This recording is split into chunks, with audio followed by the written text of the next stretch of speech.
The rain had turned the Boxhall Gardens into a labyrinth of black mirrors, with every gravel path reflecting the erratic flickering of colored lanterns hung between the trees. The orchestra's music floated faintly in the damp air, waltzes and quadrilles sounding mocking now, too cheerful for what was happening in the shadows. Alara Boant slipped out a side door of the pavilion, with her silk mask still tied to the back of her head, though her domino cloak had torn somewhere inside. She needed air. She needed to escape the whispers that had followed her all night. The traitor's daughter, they called her behind their fans. The girl who should never have been invited. She had come only because the invitation bore the Duke of Blackwood's crest, and Silas Thorne's rare commands were not refused. She hadn't walked 10 steps down the secluded rose path when the footsteps started behind her. 3 pairs, deliberate, unhurried. The lanterns here were sparse. The roses grew wild and neglected, perfect for privacy. "Miss Beaumont," drawled Lord Harrington, his voice thick with wine and contempt. He stepped into the dim light first, flanked by Viscount Carver and Mr. Felix Langley, all three with their masks still on, but pushed up to their foreheads like children playing at being a threat. "You wander far from the safety of the ballroom." Alara's pulse hammered in her throat. She took a step back and the heel of her slipper sank into the wet earth. "I was returning to my carriage." Carver laughed softly. "No need to rush. We only wish for a private word." They closed the distance with the easy confidence of men who had never been told no. Harrington reached her first, catching her wrist before she could turn. His grip was iron. "Your father owed us a great deal before he fled the country," he murmured, close enough for her to smell the brandy on his breath. "Debts pass to the daughter, do they not? We have been patient." "I have nothing to give you," she said, hating the tremor in her voice. Langley circled behind her. "Oh, but you do. Silence, for example. There are matters best left buried with your traitorous progenitor." Harrington's free hand came up, grazing the edge of her jaw with false delicacy before the blow landed. A sharp slap that snapped her head to the side. Pain exploded in her cheekbone. She tasted blood where her tooth cut the inside of her lip. She stumbled, but Carver grabbed her other arm, pinning her between them. Another blow followed, this one to the ribs, driving the air from her lungs. She curled up, gasping as Langley's fist tangled in her hair, yanking her upward. "Stay away from Blackwood," hissed Harrington. "He thinks he can protect you. Tell him that protection ends tonight." The world tilted. Roses scratched her arms as she was shoved against the trellis. She clawed at Harrington's wrist, but the three of them were too strong. They were too sure. A knee sank into her thigh. She collapsed, her silk skirts tearing on the thorns. One of them, she could no longer distinguish who, kicked her hard in the side. Then came the sound of carriage wheels on gravel, distant but approaching. A lantern swayed somewhere beyond the path. The men froze. "Enough," muttered Harrington. "The message has been delivered." They released her abruptly. She fell to her knees in the mud, wrapping her arms around her aching ribs, her breath hitching in sobs. The footsteps retreated quickly, swallowed by the rustle of leaves and the renewed patter of rain. Alara stayed there trembling, counting heartbeats until she was sure they were gone. Only then did she push herself up, one hand pressed against her bruised face, the other clutching a torn fold of her dress. She limped down the path toward the gate where the carriages waited, praying the Duke's coachman hadn't left yet. The rain intensified like cold needles against her skin.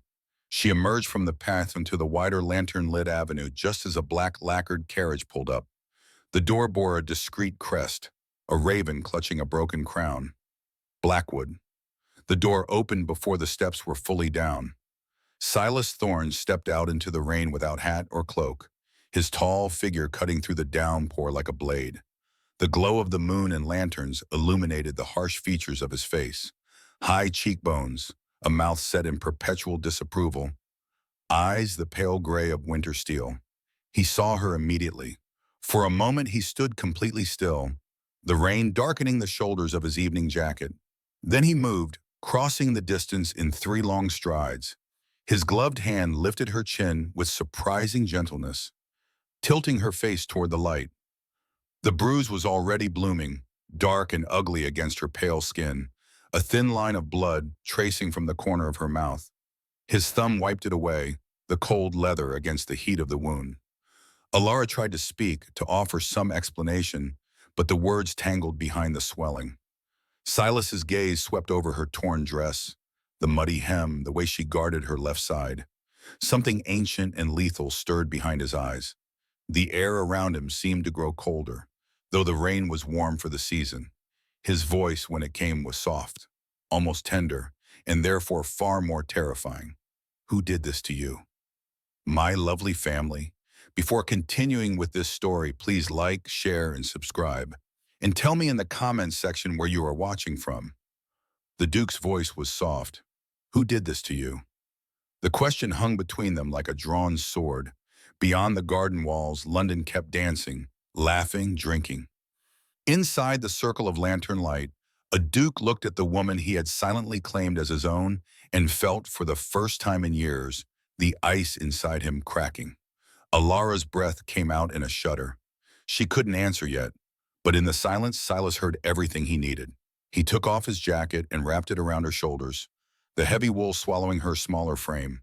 Then he lifted her into his arms as if she weighed nothing and carried her to the carriage. The door closed behind them with a soft, final click.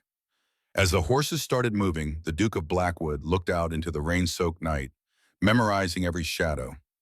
Somewhere in that darkness walked men who had dared to lay hands on what was his. By morning they would wish they had never been born. The carriage plunged into the night, wheels hissing over wet cobblestones, while London's lanterns blurred into trails of gold and crimson beyond the rain-lashed windows. Inside, the silence was absolute, save for the rhythmic galloping of hooves and the occasional creak of leather. Silas had settled on the front seat, still wrapped in his coat, then sat himself on the opposite bench. He hadn't let go of her hand. His gloved fingers circled her wrist with deliberate care, as if measuring the frantic fluttering of her pulse. The interior lamp was low, its flame shielded behind smoked glass, casting just enough light to reveal the damage. He studied her the way a general studies a map of a battlefield, slowly and thoroughly, committing every detail to memory. The bruise on her cheek had darkened to a deep violet, the shape of knuckles clear beneath the swelling. A thin crack marred her lower lip.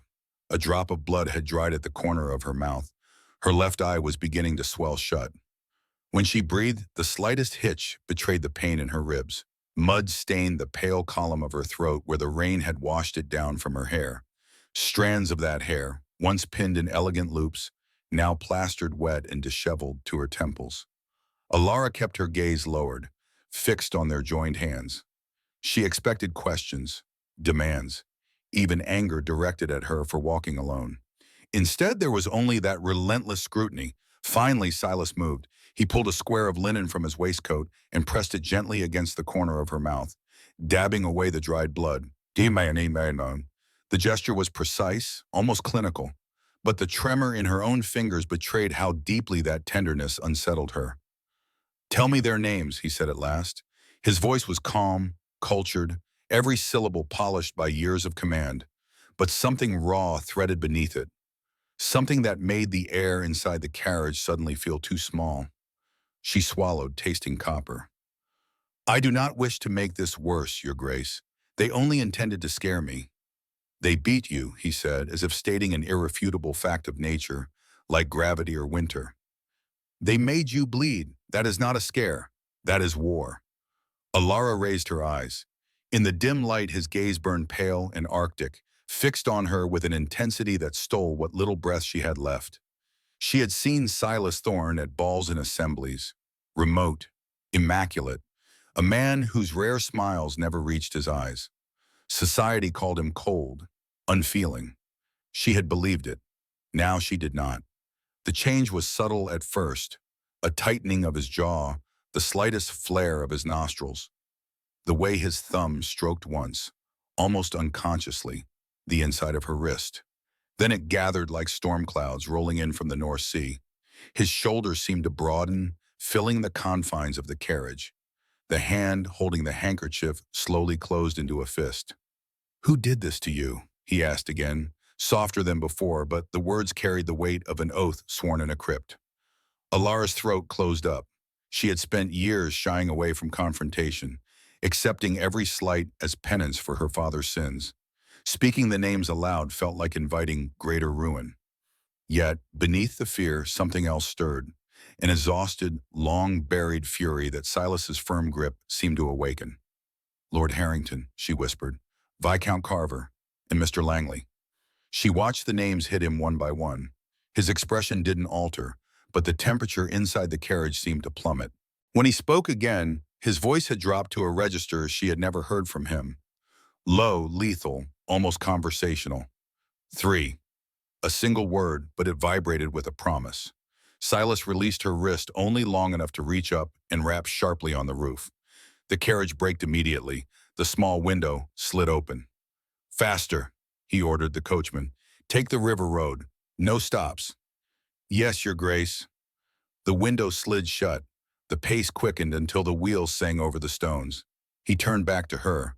With careful fingers, he loosened the coat around her shoulders, inspecting the tears in her dress, the scratches along her collarbone where thorns had caught her. Every new mark seemed to etch itself onto his face, darkening the storm behind his eyes.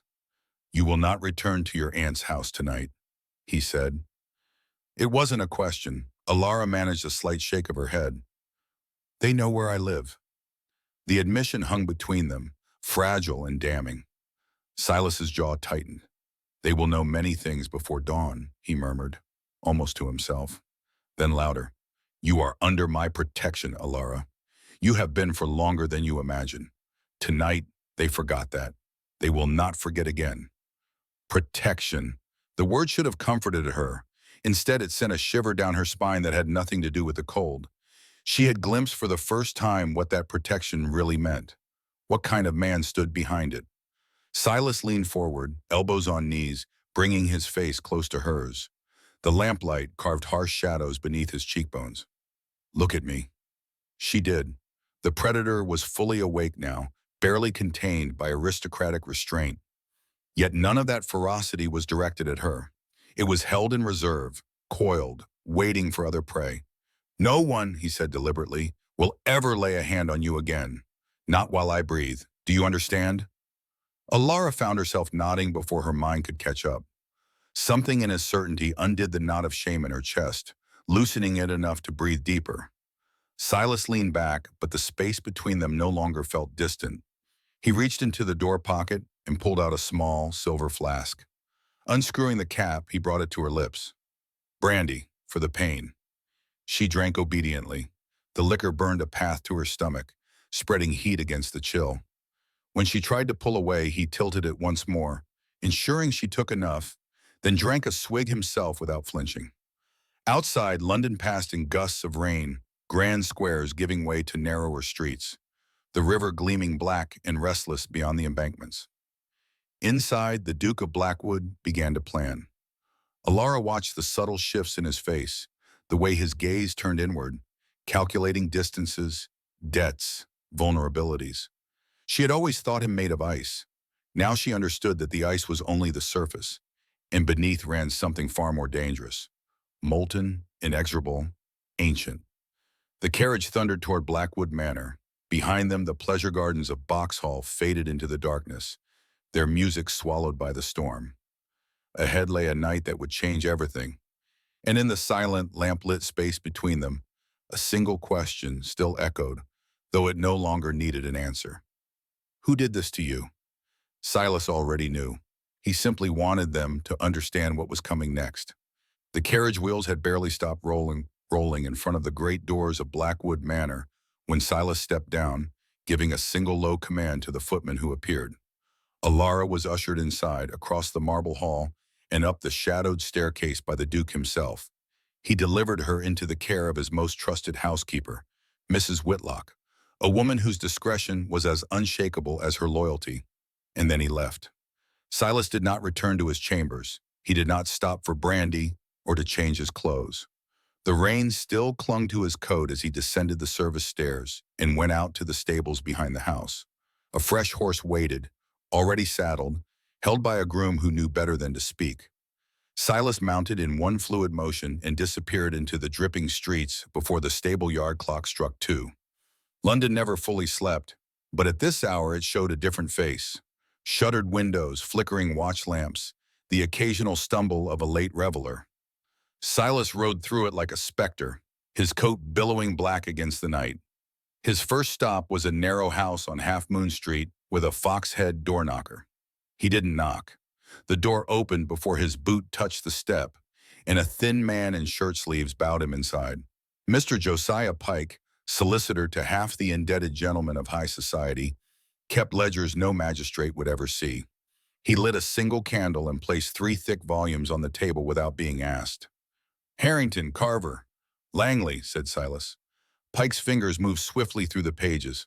Promissory notes, mortgages, bills of exchange signed in haste after nights of faro or hazard. Under the wavering candlelight, Silas read sums that could ruin men with a roll of the dice. He memorized dates, witnesses, the names of the banks holding the collateral. When he closed the last book, Pike brought out ink and fresh paper. Silas wrote 3 letters in his angular, ruthless script, short, precise, impossible to misunderstand. Each was sealed with black wax and the raven crest. "Deliver these at dawn," Silas instructed, "neither before nor after." Pike bowed his head. Money changed hands, more than enough to ensure silence. Silas rode on. Next was a tavern in Covent Garden, its sign creaking in the wind. The Black Raven. Not his raven, but close enough. Down a flight of slippery stone steps, he descended into a cellar thick with pipe smoke and the sour smell of ale. Half a dozen men looked up from their cards and dice. Conversation died. They knew the Duke by sight, though few could claim to have spoken to him. One stood, a burly former sergeant from Silas's old regiment, now a keeper of secrets for hire. "I need names and places," Silas said, sliding a folded paper across the table with the 3 names written on it. "Everything you have for tonight." The sergeant read it and let out a low whistle. "It's a dangerous game, even for you, sir." Silas's smile was a thin, cold thing. "Not for me." Within the hour, emissaries were sent into the fog. They would watch houses, listen at keyholes, note which servants could be bought and which mistresses talked too much. By morning, Silas would know where each man slept, where they drank, and where they hid their most shameful appetites. He moved again, this time to a quiet square in Mayfair, where a certain banker lived above his counting house. The man was roused from his bed in nightshirt and cap, eyes widening at the sight of the Duke at his door. Silas didn't raise his voice. He simply placed a single document on the desk, a promissory note signed by Viscount Carver, due at the end of the quarter. The banker paled. Carver's estates were already mortgaged twice over. "Call it in," Silas said, "tomorrow. No extensions. But, Your Grace, the scandal, it will be Carver's entire ruin." The banker swallowed hard and nodded. The night wore on. Every visit was a thread pulled in a vast web. A printer on Fleet Street received a bag of coins and a list of facts to be typeset before sunrise. A magistrate on Bow Street accepted a discreet donation for his favorite charity and promised that certain warrants would be ready when needed. A heavily intoxicated bishop in a discreet gambling den in St. James confessed between cards that Mr. Langley's younger brother held debts that could strip the family of their last entailed land. Silas listened with an unreadable expression and took note. Between every errand, he returned briefly to Blackwood Manor, climbing the back stairs to the corridor outside the guest wing. He didn't enter the room. Mrs. Whitlock had strict orders, but he paused at the door long enough to listen to the soft rhythm of her breathing. Only then did he ride out again. By the time the rain dissipated into mist and the first gray hint of dawn touched the rooftops, Silas had circled London twice.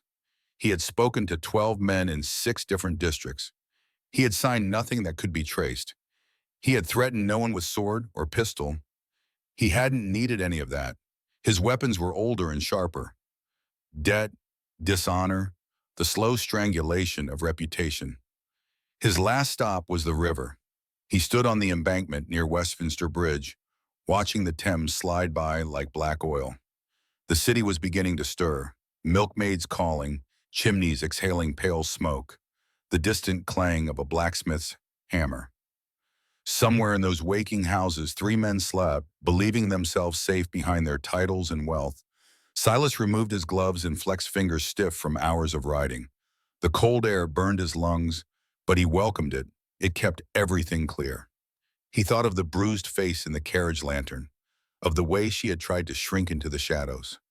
Even then, he thought of the tremor in her voice when she said their names. And for the first time in years, the ice inside him didn't just crack. It shattered. He mounted once more and turned the horse toward home. The streets were filling now with early carts and servants rushing to market. A newsboy shouted the morning headlines, his voice cracking in the cold.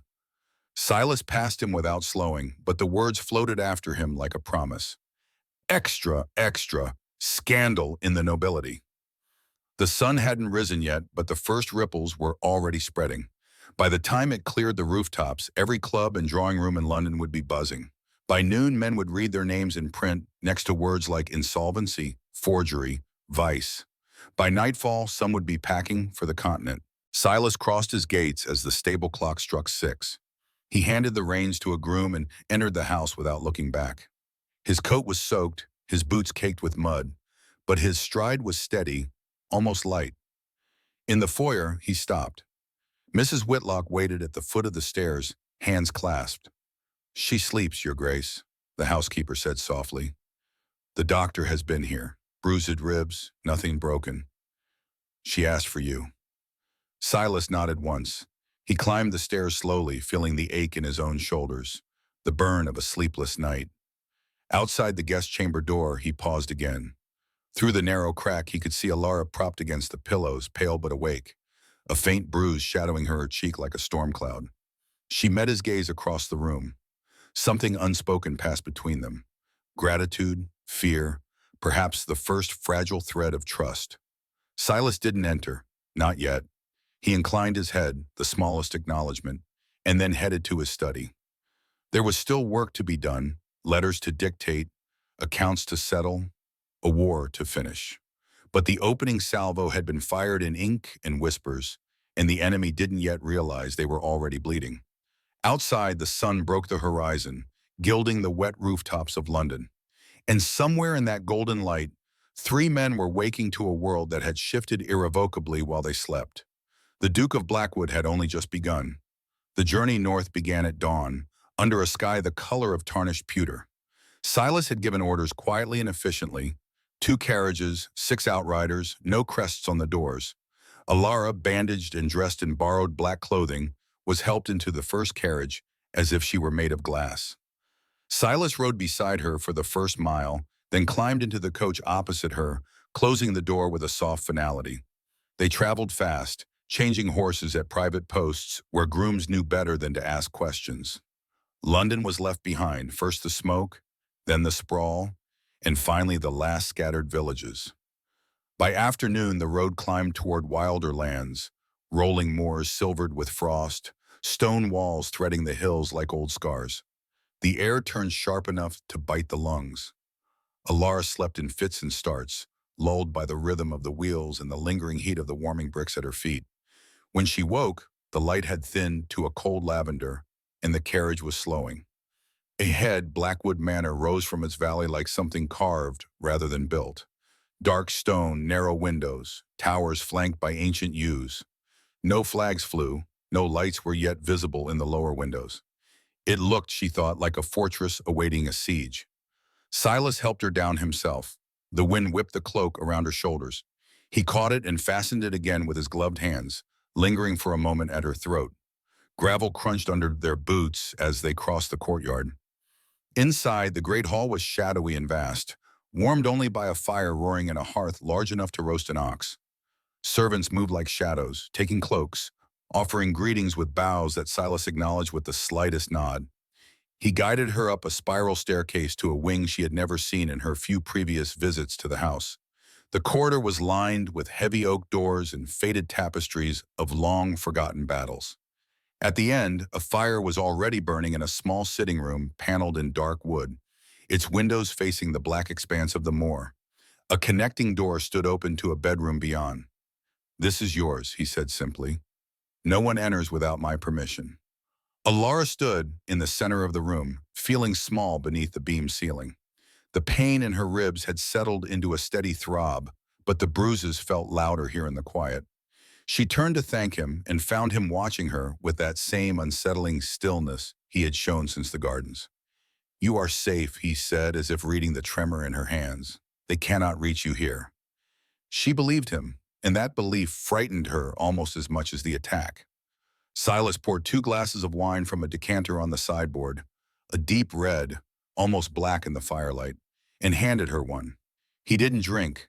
Instead, he moved to the window, staring out at the gathering dusk as if he could see every mile they had traveled. "Tell me," he said at last, his voice low.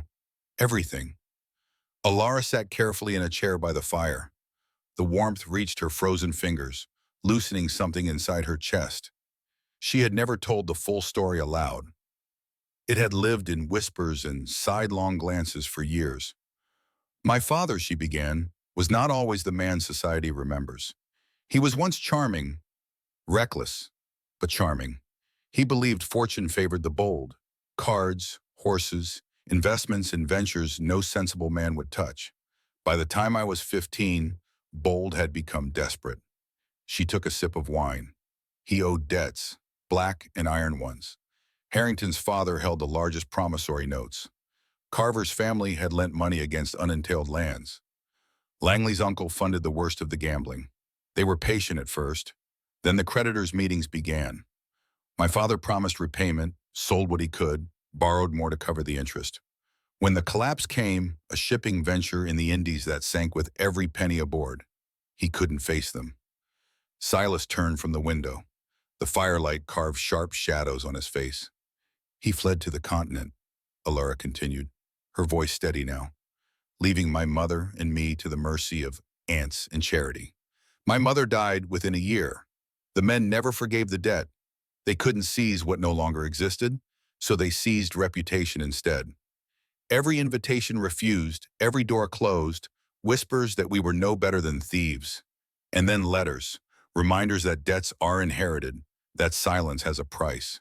She looked into the fire. "I thought if I stayed quiet, stayed apart, they would forget me. Last night proved they hadn't." The silence stretched, filled only by the crackle of logs. When Silas spoke, his voice was rougher than she had ever heard it. "They used you as leverage against me." Alara's head snapped up. "Against you?" His gaze met hers, unwavering. "Your father's last act before fleeing was to sign a packet of documents, letters, ledgers, that could ruin half a dozen powerful men. If they came to light, he entrusted them to me for safekeeping. I have kept them under lock and key these 7 years. Harrington and the others believe you know where they are, or that hurting you will force me to hand them over." The room seemed to tilt. All this time she had thought she was merely the shameful relic of a scandal, not a pawn in a larger game. "I knew nothing of any documents," she whispered. "I know." Silas crossed the room in 2 strides and knelt before her chair, an astonishing gesture from a man who bowed to no one. He took the wine glass from her numb fingers and set it aside. "But they don't know that, and they thought breaking you would break me." His hand rose slowly, giving her time to pull away. When she didn't, his fingertips grazed the edge of the bruise on her cheekbone, light as a feather. "I should have brought you here years ago," he said quietly. "I told myself distance was protection, that my name alone would shield you." Arrogance. Alara held her breath. The firelight gilded the harsh lines of his face, softening the winter in his eyes. She saw exhaustion there now, and something fiercer, regret perhaps, or the edge of a rage still contained. "You couldn't have known," she said. "I should have." His thumb traced the line of her jaw, careful, reverent. "I have spent years collecting debts, hoarding secrets, building walls. I thought they were enough. They were not." For the first time since the garden, tears threatened to spill, not from pain or fear, but from the unbearable gentleness of his touch. She leaned her face into his palm. "I am not worth a war, Silas." His grip tightened, not painfully, but with sudden intensity. "You are worth every war I will ever wage." The words hung between them, raw and irrevocable. Outside, the wind moaned on the moor, battering the leaded windows. Inside, the fire settled into glowing embers. Silas stood, helping her carefully to her feet. He led her to the connecting door and paused on the threshold of the bedroom. A fire burned there too. The bed was turned down, warming pans already removed. "Rest," he said. "Tomorrow we will speak of what comes next. Tonight know only this. Blackwood has held against armies. It will hold against 3 cowards." He kissed her forehead, brief, chaste, but it burned hotter than the fire behind them. Then he left, closing the door softly in his wake. Alara stood alone in the vast chamber, the echo of his promise settling around her like armor. For the first time in years, the weight of old shame felt lighter. Beyond the windows, the night folded over the moor, black and absolute. Inside the fortress of Blackwood, a woman slept without fear, guarded by a man who had finally decided to unleash the darkness he had kept chained for so long. The war had only just begun, but here, in this remote and ancient place, Alara Boant began to believe she might survive it. The sun rose over London on a city that had already begun to devour itself. In the crowded print shops of Fleet Street, the presses hadn't stopped all night. Ink-stained apprentices fed sheet after sheet into the hungry machines, the rhythmic thumping echoing like distant artillery. By 5, the broadsheets were bundled and loaded onto carts. By 6, they were in the hands of newsboys shouting themselves hoarse on every avenue from Mayfair to Whitechapel. The headlines were ruthless. Earl of Harrington declared insolvent. Debts exceed 180,000. Scandalous forgeries discovered in peers' ledgers. Family estates to be seized by Michaelmas. Lord Harrington woke to the sound of his butler's trembling knock. He had fallen asleep in his library shortly after 4, an empty decanter beside him, convinced the vague rumors circulating at his club the night before were nothing more than malicious gossip. When he unfolded the first newspaper thrust into his hands, the words blurred before his eyes. He read them twice, 3 times, before the full horror sank in. Every promissory note he had signed, every desperate loan taken against future harvests that never came, every discreet arrangement with moneylenders who asked no questions. It was all there, in black and white. Dates, amounts, witnesses, even the forged endorsements on bills he had sworn were genuine. The printer had reproduced his own signature with chilling precision. By 7, his creditors were already gathering in the vestibule downstairs, summoned by letters delivered at dawn. The knocker sounded incessantly. His countess, pale and silent, watched from the landing as bailiffs began to catalog the silver. Harrington stumbled to the window. Across the square, he could see neighbors peeking from behind curtains and carriages slowing so their occupants could gawk. A newsboy directly below waved a fresh bundle and shouted the headline again, as if the Earl himself might wish to buy a copy. In the coffee houses of St. James, the scene was repeated in miniature. Men who had dined with Harrington the night before now read the accounts aloud in low, incredulous voices. Some folded the papers with grim satisfaction. Others paled, wondering which of their own secrets might be next to see the light of day. Viscount Carver received the news at his breakfast table. A footman placed the broadsheet beside his plate with the same defer as he would have shown the morning mail. Carver's fork froze halfway to his mouth. The paragraph was shorter than the one on Harrington's ruin, but no less fatal. His principal estate, the one entailing the viscountcy, had been quietly mortgaged to a northern banker who had abruptly called in the loan. Sale notices would appear within the week. Carver's hands shook so violently that coffee spilled onto the linen tablecloth. He had always believed his debts were manageable, renewable, infinitely deferrable among gentlemen. He hadn't imagined a world where a banker dared to act without courtesy, without warning. Mr. Felix Langley read the accounts in his bachelor rooms in Albany, still in his dressing gown. His name appeared further down the page, tucked among the associated parties, but the implication was clear. His investments had been tied to Harrington's. His collateral was now worthless. A smaller notice announced that certain promissory notes bearing his signature had been presented for immediate payment. The sum mentioned was exact to the last penny. Langley sat heavily on the edge of his bed. He had prided himself on walking the tightest line between ruin and respectability. A single push, and he had fallen. By 9 o'clock, Whites, Brookses, and Boodles were thick with the smoke of urgent conversations. Men who had never greeted each other in the street now huddled together, comparing notes like conspirators.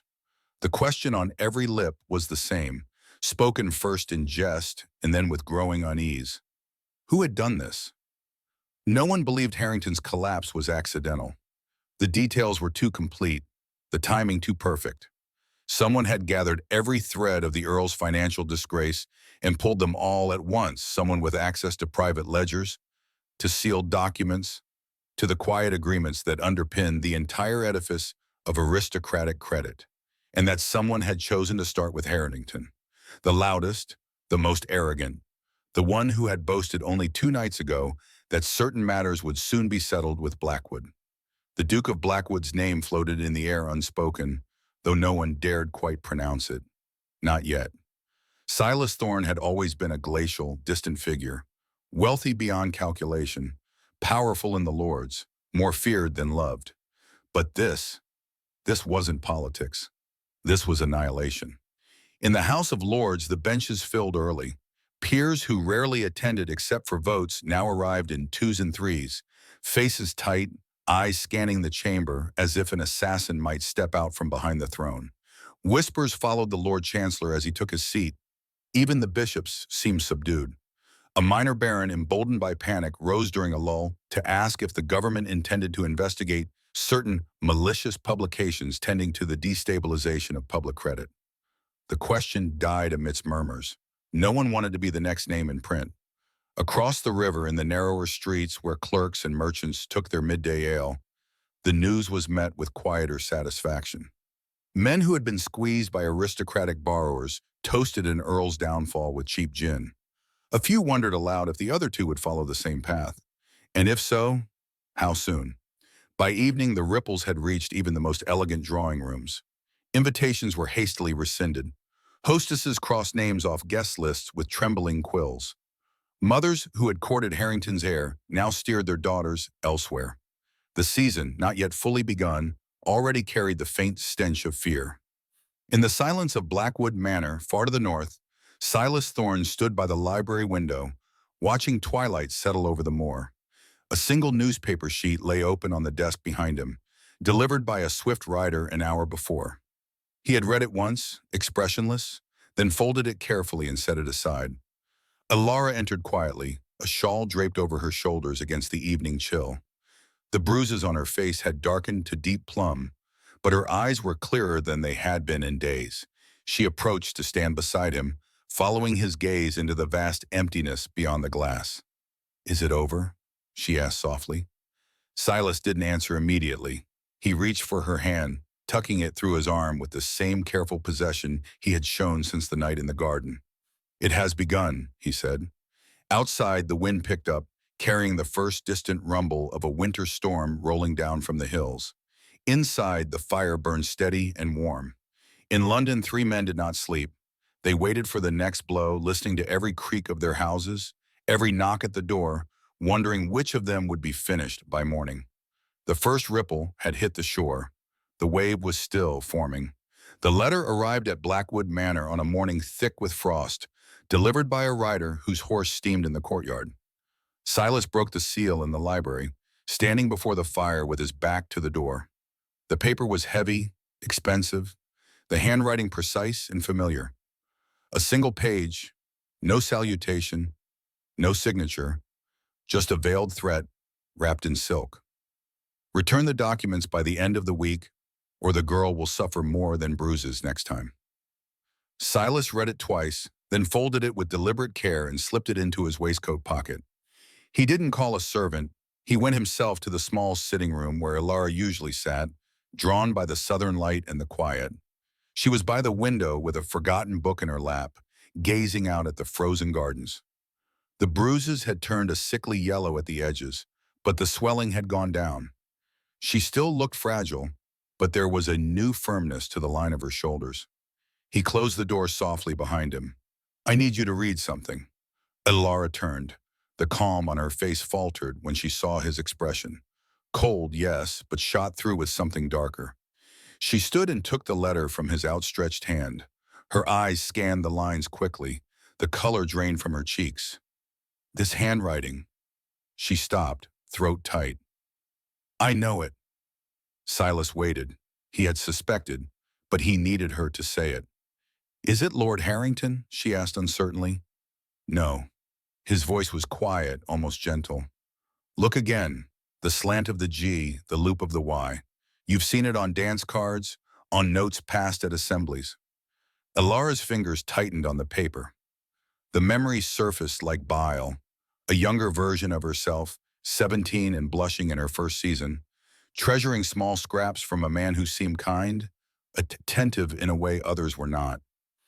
He had listened when she spoke of books. He had remembered her preference for lemon over orange in her punch. He had walked with her in moonlit gardens and spoken softly of futures. Langley, she whispered. Felix Langley.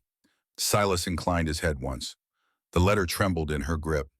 He courted me, or so I thought. After my father fled, when the invitations stopped and the whispers began, he kept visiting. He brought books. He said he didn't care about the scandal. I thought he was a friend.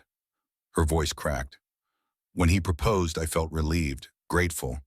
Then he told me the price. She didn't need to finish. Silas could see it in the sudden stiffness of her back, the memory of words that had stripped away gratitude to leave only shame. He had offered marriage, yes, but only if she convinced her absent father to pay certain debts, or failing that, if she used whatever influence she had with the Duke of Blackwood, whose ward she had quietly become, to secure leniency for Langley's family. When she refused, bewildered and hurt, the mask slipped. Kindness soured into contempt. He called her damaged goods, a beggar in silk. After that, the campaign of silent cruelty began. Rumors planted at every ball, partners warned away, her name linked to fabricated indiscretions. Alara folded the letter along its original creases as if to contain the poison inside. He directed them, she said finally. Harrington struck first because he is loud and cruel, but Langley planned it. He knew exactly where to find me at Boxhall. He knew I would walk alone. Silas stepped closer but didn't touch her. He believed you were still weak, that you were still the girl who would trade her dignity for safety. I was that girl, she said bitterly. I am not anymore. The words were simple, absolute. Alara looked at him in the pale winter light. His face was all angles and shadows, eyes winter gray and unreadable. Yet the space between them felt charged, alive with something neither had named. I am afraid, she admitted. Not of him, but of what I feel when I think of him. It is not hate, it is heavy. It scares me more than the bruises. Silas took the last step, closing the distance. He cupped her uninjured cheek with one hand, thumb stroking the faint yellow remnant. Good, Meta, he said softly. Fear keeps the blade sharp. Hate gives it purpose. She searched his face. And what do you feel? There was a pause. The fire sputtered in the grate. I feel, he said finally, the same as I felt when I saw you bleeding in the rain. Only now it is colder, clearer. Alara leaned into his palm, a small surrender. He will try again. This letter proves it. He will try, Silas agreed, and he will learn what the prey feels when the hunter becomes the hunted. Outside, the clouds lowered, promising snow. Inside, the room seemed to contract around them. The air was thick with shared resolve and currents older and deeper. Alara took a deep breath. I want to help end this, not hide here while you fight alone. Silas's hand slid from her cheek to the nape of her neck, a possessive, protective grip. You will, he said, but not by putting yourself within his reach again. Langley's weapon is your doubt, your belief that you deserve less. We will take that weapon away. How? By letting him see you without fear. By letting me unleash everything I have held back for your sake. Alara's pulse beat strong beneath his fingers. She understood suddenly the true depth of the leash he had worn these years, the restraint that had kept his vengeance from spilling over long ago. All for her, to spare her the ugliness of what he was capable of. She covered his hand with hers. Then unleash it, she said. I am done shrinking. Something fierce and tender flashed in Silas's eyes. He bowed his head until their foreheads touched, a silent vow passing between them in the quiet. Far away in London, Felix Langley sat in his dim study drafting another careful letter, still believing he held the stronger hand. He did not yet understand that the prey had found her voice, and the hunter had slipped the chain. Snow began to fall on the moor, soft and relentless, erasing tracks, muffling sounds. In the fortress of Blackwood, two people stood together in the gathering whiteness, preparing for the next move in a game that had just turned deadly. The journey south took 3 days through sleet and roads hard as iron. Silas traveled light. One carriage, 4 outriders, no luggage beyond a single valise. Alara remained at Blackwood Manor under heavy guard. He had kissed her once, fiercely, at the dawn of his departure, promising to return before the week was out. She didn't ask him to stay, only told him, make him feel small. London greeted him with the same weary silence that had settled over the city since Harrington's ruin. Carriages slowed as his passed. Men on the street touched their hats but didn't linger. Even the stray dogs seemed to slink aside. White's Club on St. James's Street was quieter than usual that evening. The great bow window facing the street held only a few members. Most clustered near the fire with newspapers folded to the financial pages. Conversation was subdued. The betting book lay closed on its stand. When the porter announced the Duke of Blackwood, a ripple went through the room like wind over wheat. Silas entered without removing his coat. Rainwater dripped from the hem onto the antique Turkish carpet. He paused on the threshold, his gray eyes sweeping the card room, the reading room, and the coffee room beyond. Heads turned, then quickly turned back to their business. No one held his gaze for long. Felix Langley sat alone at a small table near the hearth, a half-empty glass of port before him. He had lost weight in the 2 weeks since Boxhall. His cravat was poorly knotted, his waistcoat unbuttoned. The Gazette at his elbow carried new notices of Carver's estates going to auction. Langley's own name had begun to appear in smaller paragraphs. Creditors growing impatient. Rumors of investigations into forgery. He had come to White seeking allies and found only averted eyes. He felt the shift in the room before he saw the cause. When he looked up, Silas was already standing over him. Langley's glass trembled in his hand. He set it down with a soft clink. "Your Grace," he managed. The words came out dry. Silas didn't speak. He simply pulled out the opposite chair and sat unhurriedly, arranging the damp folds of his coat. The firelight caught the harsh features of his face, turning the scar along his jaw, a souvenir from Waterloo, into a thin white seam. He rested both gloved hands on the table, fingers interlaced. Langley tried to smile. He failed. "If you've come to gloat about Harrington, I didn't come for Harrington." The silence that followed was worse than any shout. Around them, members found sudden reasons to move to other rooms. Chairs scraped, newspapers rustled. In moments, the coffee room contained only the two of them and a pale steward hovering near the door. Langley swallowed. "Then perhaps we could speak in private." "We are in private." Silas's voice was conversational, almost soft, but it reached every corner of the empty room. The steward retreated, closing the door behind him. Langley leaned forward, lowering his voice. "Whatever you believe, Blackwood, I had no part in hurting the girl. A misunderstanding, perhaps an excess of enthusiasm."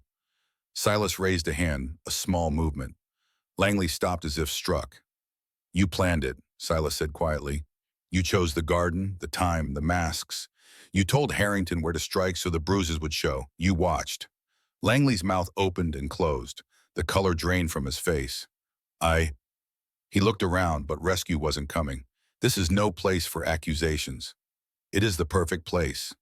Silas leaned back, studying him as a man studies an insect pinned to cork. "Every man who turned his back on you tonight once called you friend. They know what you are. They were simply waiting for proof." Langley's fingers curled around the stem of his glass as if it were a lifeline. "You have no proof." "I have no need for courts." Silas's tone didn't alter. "Harrington is bankrupt. Carver will be by month's end. Your own promissory notes were called in this morning. Your uncle has disinherited you. Your mistress has taken a new protector. Even your tailor has denied you credit." Every sentence landed like a separate blow. Langley's shoulders slumped. "You cannot ruin me more than I already am," he said, but the bravado sounded hollow. Silas smiled. It was not a pleasant expression. "I haven't begun to ruin you." He reached into his coat and pulled out a folded paper. He didn't unfold it, simply placed it on the table between them. Langley looked at it as if it might bite. "That," Silas continued, is a list of every establishment, club, theater, gambling hell, or brothel that will deny you entry by tomorrow. Every merchant who will not serve you, every posting house that will deny you horses.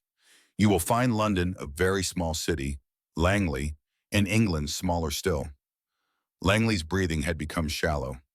What do you want? Nothing you can give. Silas stood slowly. The chair legs scraped against the floor like a warning. But I will have what you owe me. He walked around the table until he stood directly behind Langley's chair. He didn't touch him. He didn't need to. His shadow fell over the smaller man like a shroud. You will leave England, Silas said, voice so low Langley had to strain to hear. Tonight, you will not write to her. You will not mention her name. You will not return while I live. If you do, I will find you. And next time, I will not use ink and whispers. Langley bowed his head. His hands shook in his lap. Please, he whispered. The word came out broken. Silas leaned down until his breath stirred the hair at Langley's temple. Beg louder, Langley's voice cracked. Please, Blackwood, mercy. The plea echoed in the empty room. Somewhere beyond the door, footsteps paused, then hurried away. Silas straightened. He looked at the man who had once made her doubt her worth and felt nothing but cold satisfaction. You mistook silence for weakness, he said. Hers, mine. Remember that in whatever scrap of foreign soil you rot in. He turned to leave. At the door he paused, looking back once. The port is on your tab. The door closed softly behind him. Outside the rain had stopped. The street lamps burned steady in the damp night. Silas pulled on his gloves and walked to his waiting carriage without haste. The members of White's watched from the bay window as he boarded, faces pale and mouths tight. By morning, every club in London would know that Felix Langley had been seen on his knees, begging the Duke of Blackwood for a mercy that was not granted. And somewhere far to the north, in the fortress of Blackwood Manor, she would wake to the news and feel for the first time the true measure of what it meant to be loved by a man who had never learned the meaning of forgiveness. The carriage moved forward into the darkness. 2 names remained on Silas's list, but the worst of them was undone. The Duke's anger had spoken, and London listened. The summons arrived at dawn, sealed with the Lord Chancellor's ribbon and delivered by a uniformed messenger whose horse had collapsed twice on the icy roads from London. Silas read it once in the library, firelight flickering over the heavy paper. Then he folded it and pocketed it as if it were nothing more than a dinner invitation. He didn't speak of it until breakfast, when Alara entered the room and found him by the window, watching snow fall on the moor. I have been accused of high treason, he said without turning. Correspondence with French agents, plots to overthrow the crown, the usual fictions. Alara's cup paused halfway to her lips. Langley and Carver. Harrington is too finished to sign his name, but the others have found a desperate courage. A faint, humorless smile touched his mouth. They believe the House of Lords it will act quickly to seize my papers before I can seize theirs. She set the cup down carefully. And they will? They will try. He faced her then, expression unreadable. I must return to London tomorrow. The hearing is set for the day after. I am going with you. Silas crossed the room in 3 strides. You will not. You stay here where it is safe. Alara raised her chin. The bruises had faded to faint shadows, but something harder had taken their place. They will twist everything you have done into proof of guilt. Your silence, your wealth, your northern loyalties. You need a witness who can explain why you acted, someone they cannot dismiss as your subordinate. His jaw tightened. They will tear you apart on the stand. They have already tried, she said quietly. I will not hide again. For a long moment he studied her. The storm in his eyes battled a reluctant pride. Finally he inclined his head. Then we ride together. They left Blackwood Manor at first light the next day. The coach flanked by a dozen mounted men in plain dark livery. The journey south was grim. Roads glazed with ice, inns full of travelers spreading new rumors about the Duke's impending arrest. In every courtyard, Silas was watched, weighed, whispered about. He met every gaze with the same icy calm, one hand resting lightly on Alara's to invade the warmth of the carriage. London received them like a city holding its breath. Newspapers carried sensational headlines. Blackwood to face peers on treason charges. Crowds gathered outside his house in Grosvenor Square, held back by constables. Inside, lawyers and clerks worked through the night preparing defenses Silas barely looked at.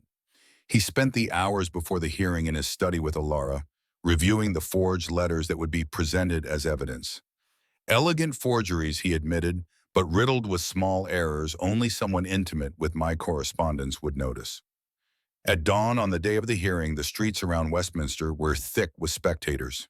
Carriages clogged the approaches. Vendors hawked hot chestnuts and newspapers to the throng. Silas and Alara descended from their carriage at the great gates of the Palace of Westminster. He helped her down, his gloved fingers lingering on hers. She wore black again, severe and unadorned, with a single diamond brooch at her throat. The Raven of Blackwood held her head high. Her steps were steady. Inside the chamber of the House of Lords, the air was heavy with candle smoke and anticipation. Peers filled the benches in somber robes. Their faces were a gallery of curiosity and fear.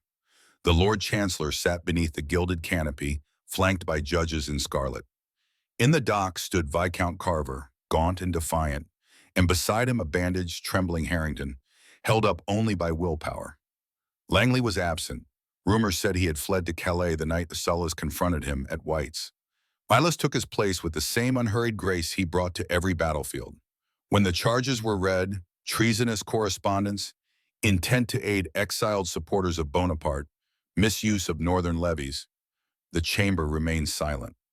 No one dared even clear their throat. Carver presented the letters first, slapping them onto the table with a flourish. Dates, seals, signatures, all seemingly flawless. He spoke of intercepted messengers, of secret meetings in the north. His voice only wavered once when his gaze met Silas's across the chamber. Then came the witnesses, a dismissed secretary alleging bribes, a French émigré swearing to coded messages. Each testimony was measured, rehearsed. The peers listened with gravity, some nodding as if condemnation were already certain. When the Lord Chancellor called for the defense, Silas rose. "My lords," he said, his voice carrying effortlessly to the highest benches, "these letters are forgeries. I could prove it with handwriting experts, with discrepancies in the sealing wax, with the simple fact that no man in this chamber truly believes I would stoop to correspond with French agents. But proof is not what this proceeding requires. Motive is." He turned, then, extending a hand toward the small side door, "I call Miss Alara Beaumont." A murmur ran through the chamber, heads craned. Alara stepped into the circle of light beneath the great chandelier. She walked alone, back straight, until she reached the witness bar. There she stopped, facing the sea of faces without flinching. The oath was administered. Her voice did not waver. She began with Boxhall, the garden, the masks, the blows. She described Langley's false courtship, the years of calculated cruelty, the threats tied to her father's old debts. She spoke of the night Silas found her bleeding in the rain, of the restraint he had shown for years to protect her from something worse. And then quietly, she exposed the reason for his vengeance. Not political ambition, nor greed, but the simplest and most dangerous motive of all, love. When she described the bruises, her hand went unconsciously to her cheek, where the last faint mark remained. When she named the men who had orchestrated the attack, her gaze went to Carver and Harrington. Neither could hold it. Carver interrupted twice, raising his voice in denial, but each time the Lord Chancellor called for order. By the time Alara finished, the silence had returned, deeper and heavier than before. Silas asked only one question. "Miss Beaumont, did I ever in your presence speak of treason against Her Majesty?" "No," she said clearly. "You spoke only of protecting what was yours." She stepped down. Silas did not sit back down. He walked forward. He placed the forged letters next to genuine samples of his own handwriting. The differences were stark under the magnifying lens provided. And then he pulled out the packet her father had entrusted to him years ago. The real documents, the ones Carver and Langley had feared, contained not treason, but the signatures of their own fathers on illegal loans and bribes. The chamber erupted. Peers shouted for order. The Lord Chancellor's gavel banged like gunshots. Carver lunged toward the table, face contorted, only to be restrained by bailiffs. Harrington simply sank into his chair, head in his hands. By evening, the charges were dismissed. Carver and Harrington were taken into custody pending separate trials for perjury and conspiracy. The newspapers that night carried new headlines. Duke of Blackwood vindicated. Miss Beaumont's testimony shatters treason plot. Silas and Alara left Westminster together, walking through the dispersing crowd without haste. Snow had begun to fall again, soft and silent, coating the ancient stones. At the edge of the square, he paused, pulling her under the shelter of an archway. "You were magnificent," he said quietly. "I was terrified," she admitted, but a small smile curved her lips. He brushed a snowflake from her lashes. "You stepped into the light anyway?" Alara looked at him, gas lamps gilding the harsh lines of his face. "And you let me." For the first time in public, Silas bowed his head and kissed her, slowly, deliberately, as if the whole city were watching and he no longer cared. When he pulled back, his voice was rough with everything he hadn't yet said. "Come home with me." She placed her hand in his. "I am already there." Behind them, the bells of Westminster began to toll, not for alarm, but for the simple passage of time. Ahead, the streets stretched dark and quiet. The snow erased old tracks. The final move had been played, and the board was clean. Spring came late to the north, but when it arrived, it spilled over Blackwood Manor like a pardon. Snow melted in runnels down the stone walls. The moors turned from white to vivid green, and the ancient yews shook out new needles that caught the sunlight like scattered emeralds. Inside the great house, windows long shuttered were thrown open to the warm wind, and the scent of turned earth drifted through corridors that had known only winter for too long. News from London arrived in quiet packets, sealed with official wax and delivered by riders who no longer needed to urge their horses to breakneck speed. Viscount Carver had been stripped of his title and lands. His sentence was commuted to transportation on the condition of permanent exile in New South Wales. Lord Harrington, broken in health and fortune, had accepted voluntary banishment to a remote estate in the Scottish Highlands, where no roads connected him to polite society. Felix Langley's name appeared once more in the Gazette. Drowned, it said, when the Calais packet ship foundered in a spring gale. No one searched for the body for long. The Golden Circle was gone. Its members scattered, its secrets exposed, its power dissolved like mist under the morning light. London moved on to new scandals, and the Duke of Blackwood's name was spoken now with the weary respect reserved for forces of nature, storms, tides, winter itself. Silas returned to the manor on a morning when the sky was the color of pearl and the air held the first promise of summer. He had been away a fortnight, tying up the last loose ends in Westminster, ensuring no appeals could resurrect the charges, no hidden allies could rise in vengeance. When his horse clattered into the courtyard, Alara was waiting on the terrace steps. She wore a simple dress of primrose yellow, pale the color of new leaves, and her hair was loose, moving in the breeze like dark silk. He dismounted slowly as if the sight of her settled something inside him that had been restless for days. The dust and weariness of the road clung to his coat, but his eyes sought only hers. She came down the steps to meet him halfway. No words yet, just the silent pressure of her hand in his, the way she tipped up to touch her forehead to his. He smelled of horse and leather and open air. She smelled of roses from the garden she had begun to tend herself. That evening, after baths, fresh clothes, and a dinner neither fully tasted, Silas led her to the wide balcony overlooking the western moor. The sun was setting in a blaze of pink and gold, painting the hills until they seemed to burn beneath them. The gardens were coming back to life, box hedges trimmed, borders planted with lavender and foxgloves, a new rose arbor already heavy with buds. They stood in silence for a long time, shoulder to shoulder, watching the light fade. When the first stars pricked the darkening sky, Silas turned to her. "I have something to say," he murmured. Alara looked up, a small smile curving her mouth. "You have said many things these past weeks, Silas Thorne, most of them terrifying. This is different." He took her hands in his, then, slowly and deliberately, he went down on one knee on the ancient stone. The movement was fluid, natural, the stance of a soldier swearing fealty rather than a man diminished. His head remained high, his gray eyes level with hers. Alara's breath hitched. She had imagined this moment in fleeting guilty dreams, but never like this, never with such quiet gravity. Alara Beaumont, he began, voice low and steady. I have spent years building walls around my lands, my name, and my heart. I told myself they were for protection. In truth, they were prisons. You walked into my life carrying nothing but an old shame and a quiet courage, and you undid every lock I had set. He turned her hands palms up, tracing the faint white lines where the Boxhall thorns had scratched her weeks ago. Healing now, but never fully gone. I do not kneel out of pity, he continued. I kneel because I am yours, wholly and irrevocably. I have ruined men for daring to touch you. I have burned bridges and stained names and stood accused of treason, all without a moment of regret. But none of that matters if you do not know this truth. You are the only kingdom I wish to serve. The wind lifted her hair across her cheek. He brushed it away reverently. I will never again ask you to shrink, to hide, to accept less than you deserve. The world has learned what it costs to hurt you. It will not dare again. Not while I breathe. But I want more than your safety, Alara. I want your days full of light, your nights full of peace, your life full of the love you were always worthy of, even when you could not believe it.